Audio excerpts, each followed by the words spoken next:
Capítulo 1. Aleph. El recipiendario. Disciplina. Ensof. Keter. Cuando un filósofo ha tomado como base de una nueva revelación de la sabiduría humana este razonamiento, yo pienso, luego existo, ha cambiado en cierto modo, y ha despecho suyo, según la revelación cristiana, la noción antigua del Ser Supremo. Moisés hace decir al ser de los seres, yo soy el que soy. Descartes hace decir al hombre, yo soy el que piensa, y como pensar es hablar interiormente. El hombre de Descartes puede decir como el Dios de San Juan el Evangelista, yo soy aquel en quien está, y por quien se manifiesta el verbo, in principio erat verbum. ¿Qué es lo que es un principio? Es una base de la palabra, es una razón de ser del verbo. La esencia del verbo está en el principio es lo que es, la inteligencia es un principio que habla. ¿Qué cosa es la luz intelectual? Es la palabra. ¿Qué cosa es la revelación? Es la palabra. El ser es el principio, la palabra el medio, y la plenitud el desenvolvimiento y la perfección de ser es el fin. Hablar es crear. Pero decir, yo pienso, luego existo, es deducir de la consecuencia al principio, y recientes contradicciones elaboradas por un gran escritor, Lamennais, han demostrado suficientemente la imperfección filosófica de este método. Yo soy, luego existe alguna cosa, nos parece ser una base más primitiva y más sencilla de la filosofía experimental. Yo soy, luego el ser existe. Ego sum qui sum, he aquí la revelación primera de Dios en el hombre y del hombre en el mundo, y es también el primer axioma de la filosofía oculta, el ser es el ser. Esta filosofía tiene, pues, por principio lo que es, y no tiene nada de hipotético, ni de aventurado. Mercurio Trismegisto comienza su admirable símbolo, conocido bajo el nombre de tabla de esmeralda, por esta triple afirmación, es verdad, es cierto sin error, es del todo verdad. Así, lo verdadero confirmado por la experiencia en física, la certidumbre desprendida de toda aleación de error en filosofía, la verdad absoluta indicada por la analogía en el dominio de la religión o de lo infinito, tales son las primeras necesidades de la verdadera ciencia, y es lo que la magia sola puede acordar a sus adeptos. Pero, ante todas las cosas, ¿quién eres tú que tienes este libro entre tus manos, y que te propones leerlo? Sobre el frontis de un templo que la antigüedad había dedicado al dios de la luz, se leía esta inscripción de dos palabras en el griego, conócete a ti mismo. Este mismo consejo es el que yo debo ofrecer a todo hombre que quiera aproximarse a la ciencia. La magia, a la que los antiguos llamaban Sanctum Regnum, el santo reino, o el reino de Dios, Regnum Dei, no se ha hecho más que para los reyes y para los sacerdotes. ¿Sois sacerdote? ¿Sois rey? El sacerdocio de la magia no es vulgar, y su reinado no tiene nada que debatir en los principios de este mundo. Los reyes de la ciencia son los sacerdotes de la verdad, y su reino está oculto para la muchedumbre, como sus sacrificios y sus plegarias. Los reyes de la ciencia son los hombres que conocen la verdad, y a quienes la verdad ha libertado según la formal promesa del más poderoso de los iniciadores. El hombre que es esclavo de sus pasiones, o de prejuicios de este mundo, no puede ser iniciado y no podrá serlo tampoco mientras no se reforme, no podrá ser, pues, un adepto, porque la palabra adepto significa aquel que ha llegado por su voluntad, y por sus obras. El hombre que ama sus ideas, y que tiene miedo de desprenderse de ellas, aquel que teme las nuevas verdades y está dispuesto a dudar de todo antes que admitir alguna cosa al azar, ese debe cerrar este libro, puesto que resultaría peligroso, o inútil para él. Lo comprenderá mal, y se encontrará perturbado, pero lo estaría mucho más si por ventura llegara a comprenderlo bien.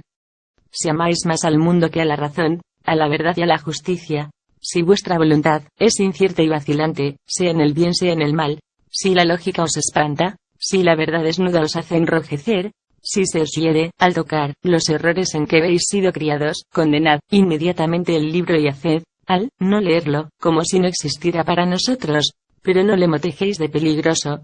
Los secretos que revela serán comprendidos, solo por un pequeño número de hombres, y aquellos que los comprendan no los revelarán ciertamente.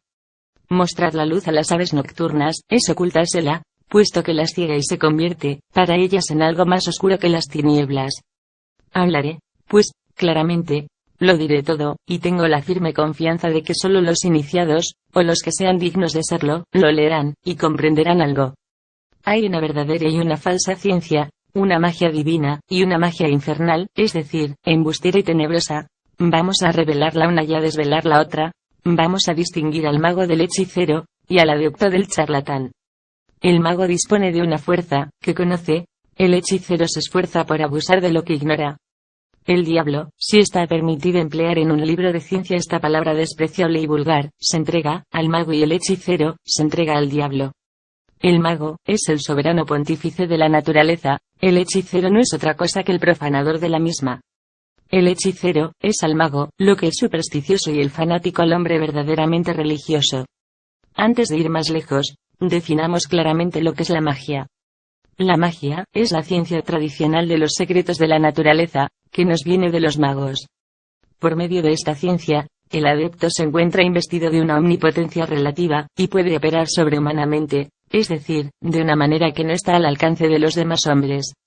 Así es como muchos adeptos célebres, tales como Mercurio, Trismegisto, Osiris, Orfeo, Apolonio de Tiana y otros, que podrían ser inconvenientes o peligrosos nombrar, han podido ser adorados e invocados después de su muerte como dioses. También es así como algunos otros han llegado a ser proselitos del infierno, aventureros sospechosos como el emperador Juliano, Apuleyo, el encantador Merlín, y el archihechicero, como se le llamaba en su época, al ilustre y desgraciado Cornelio Agripa. Volviendo al Sanctum Regnum, es decir, a la ciencia y al poder de los magos, diremos que les son indispensables 4 cosas. 1. Una inteligencia esclarecida por el estudio. 2. Una audacia sin límites. 3. Una voluntad inquebrantable. Y 4. Una discreción que no pueda corromperse, o enervarse por nada. Saber, osar, querer y callar. He ahí los 4 verbos del mago, que están escritos en las 4 formas simbólicas de la esfinge. Estos 4 verbos pueden combinarse juntos de 4 maneras, y se explican 4 veces, los unos por los otros.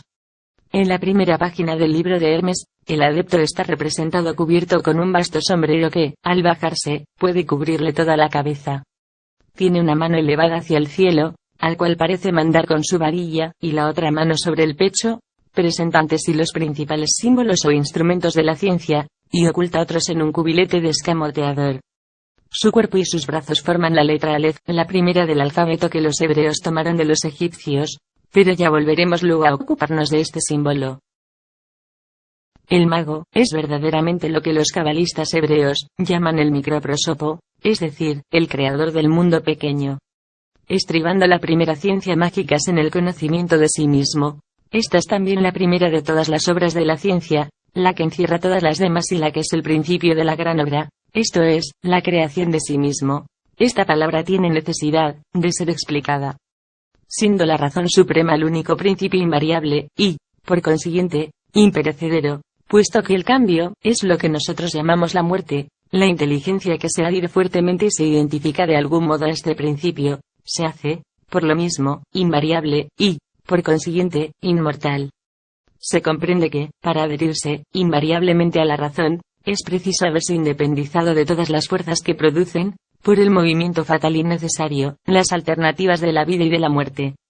Saber sufrir, abstenerse y morir, tales son, pues, los primeros secretos que nos colocan, por encima del dolor, de las angustias sensuales y del miedo a la nada. El hombre que busca, y encuentra una muerte gloriosa, tiene fe en la inmortalidad y toda la humanidad, cree en él, con él, y por él, porque ésta le eleva, altares o estatuas, como signo de vida inmortal. El hombre no se hace rey de los animales más que domándolos o domesticándolos, pues de otro modo, sería su víctima o su esclavo. Los animales son, pues, la figura de nuestras pasiones, estas son las fuerzas instintivas de la naturaleza. El mundo es un campo de batalla en donde la libertad dispuesta con la fuerza de la inercia, oponiéndola a la fuerza activa. Las leyes físicas son las muelas de las que tú serás el grano, si no sabes ser el molinero. Estás llamado a ser el rey del aire, del agua, de la tierra y del fuego, pero, para reinar sobre esos 4 animales del simbolismo, es preciso vencerlos y encadenarlos. Aquel que aspira a ser un sabio ya conocerá el gran enigma de la naturaleza, debe de ser el heredero y el expoliador de la esfinge, debe de tener la cabeza humana, para poseer la palabra, las alas del águila, para conquistar las alturas, las nalgas del toro, para labrar las profundidades, y las garras del león para abrirse camino a derecha y a izquierda, adelante y atrás. ¿Tú que quieres ser iniciado, eres un sabio como Fausto? ¿Eres impasible como Job? No. ¿No lo eres? Pues puedes serlo, si quieres. ¿Has vencido a los vagos torbellinos de ideas vagas y confusas? ¿Eres hombre sin indecisión, y sin caprichos? ¿No aceptas el placer más que, cuando quieres, y no quieres sino cuando debes? ¿No eres siempre así? Pues todo eso puede ser si tú lo quieres. La esfinge, no solamente tiene una cabeza humana, tiene también senos de mujer. ¿Sabes resistir a los atractivos de la mujer? ¿No? Porque ríes al responder, y te jactas de tu debilidad moral, para glorificar, para ensalzar en ti al propio tiempo, la fuerza vital y material. Yo te permito rendir pleito homenaje al asno de Esterne, o de Apuleyo. Que el asno tiene su mérito, convengo en ello, por algo estaba consagrada a Príapo, como el macho cabría al dios de Mendes. Pero dejémosle tal cual es, y sepamos únicamente, si es tu maestro, o tú puedes ser el suyo. Él solo puede verdaderamente poseer la voluptuosidad del amor que ha vencido al amor de la voluptuosidad. Poder usar y abstenerse, es poder dos veces. La mujer te encadena por tus deseos. Sé dueño de tus actos y tú encadenarás a la mujer. La mayor injuria que se puede hacer a un hombre, es llamarle cobarde. Ahora bien, ¿qué es ser un cobarde? Un cobarde, es el que no tiene cuidado, de su dignidad moral a causa de obedecer ciegamente a los instintos de la naturaleza. En efecto, en presencia del peligro, es natural tener miedo y tratar de huir, ¿porque es esto una vergüenza? Porque el honor nos dicta una ley según la cual preferimos nuestro deber a nuestras atracciones, o a nuestros temores. ¿Qué es, desde ese punto de vista, el honor? Es el presentimiento universal de la inmortalidad y la estimación de los medios que a ella pueden conducirnos. La última victoria que el hombre puede alcanzar sobre la muerte, es la de triunfar del gusto de la vida, no por desesperación, sino por una más elevada esperanza, que está encerrada en la fe, por todo lo que es bello y honesto, debido al consentimiento de todo el mundo. Aprender a vencerse, es aprender a vivir. Las austeridades del estoicismo, no eran sino una llana ostentación de libertad. Ceder a las fuerzas de la naturaleza, es seguir la corriente de la vida colectiva, es ser esclavo de causas secundarias. Resistir a la naturaleza y dominarla, es hacerse una vida personal, imperecedera, el franquear las vicisitudes de la vida, y de la muerte. Todo hombre que se haya dispuesto a morir antes de abjurar de la verdad, y de la justicia, está verdaderamente vivo, porque es inmortal en su alma. Todas las iniciaciones antiguas, tenían por objeto encontrar, o formar hombres de temple semejante. Pitágoras ejercitaba a sus discípulos en el silencio, y en las abstinencias de todo género. En Egipto, se probaba los recipiendarios por los 4 elementos. En la India, es sabido a qué prodigiosas austeridades se condenaban los faquires, y los brahmanes, para llegar al reinado de la libre voluntad, y de la independencia divina. Todas las maceraciones del ascetismo, están tomadas de las iniciaciones en los antiguos misterios, y no han cesado, porque los iniciables, no encontrando, ya iniciadores y habiéndose convertido, los directores de las conciencias en seres ignorantes como el vulgo, los ciegos, se han dejado guiar por los ciegos, y nadie ha querido sufrir ni sujetarse a pruebas que no conducían más que a la duda y a la desesperación. El camino de la verdadera luz, se había perdido. Para hacer alguna cosa, es preciso saber lo que se quiere hacer, o por lo menos, tener fe en alguien que lo sepa. Pero ¿cómo arriesgaré mi vida a la aventura, y seguiré al azar, a aquel que ni él mismo sabe a dónde va? En la vía de las altas ciencias no hay que comprometerse temerariamente, sino, una vez en marcha, es preciso llegar, o perecer. Dudar es volverse loco. Detenerse es caer. Retroceder, es precipitarse en un abismo. Tú, pues, que has comenzado la lectura de este libro, si lo comprendes, y quieres leerlo hasta el fin, hará de ti un monarca o un insensato. En cuanto a ti, haz del volumen, lo que quieras, no podrás, ni despreciarlo, ni olvidarlo. Si eres puro, este libro será para ti una luz. Si eres fuerte, será tu arma. Si eres santo, será tu religión. Si eres sabio, regulará tu sabiduría. Pero, si eres pecador, si eres malvado, este libro será para ti como una antorcha infernal.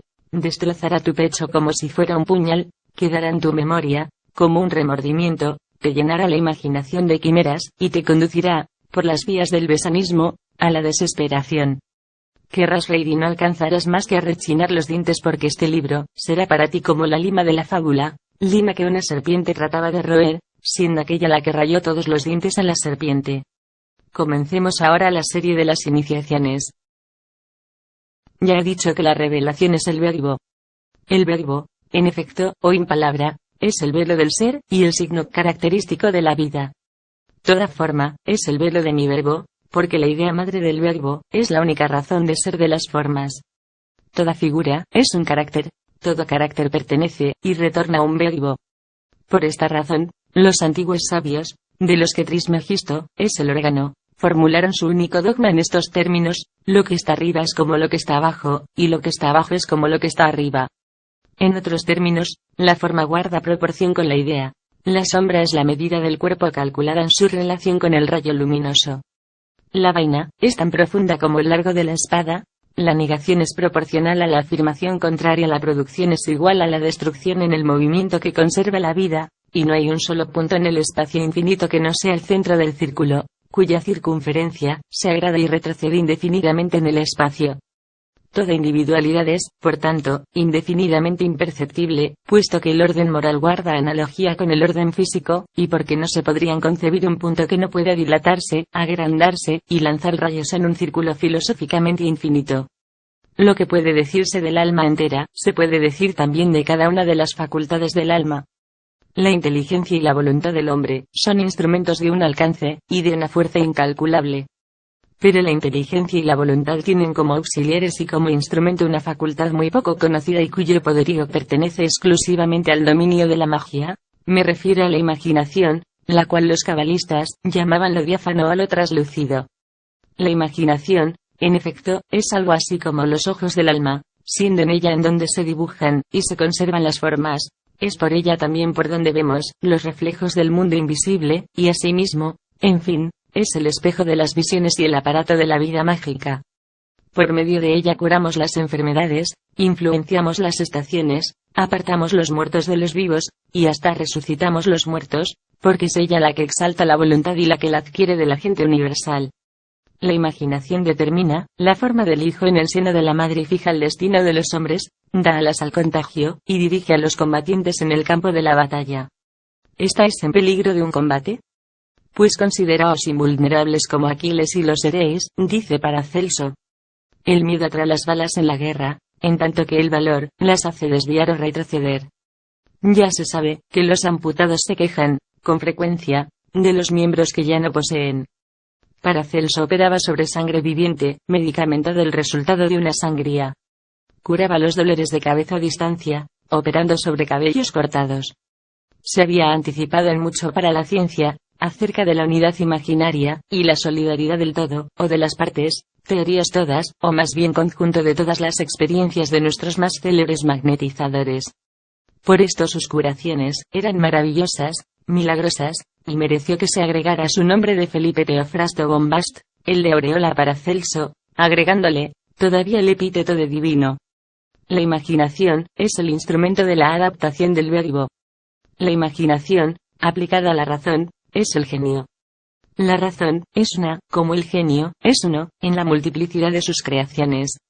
Hay un principio, hay una verdad, hay una razón, y hay una filosofía absoluta o universal.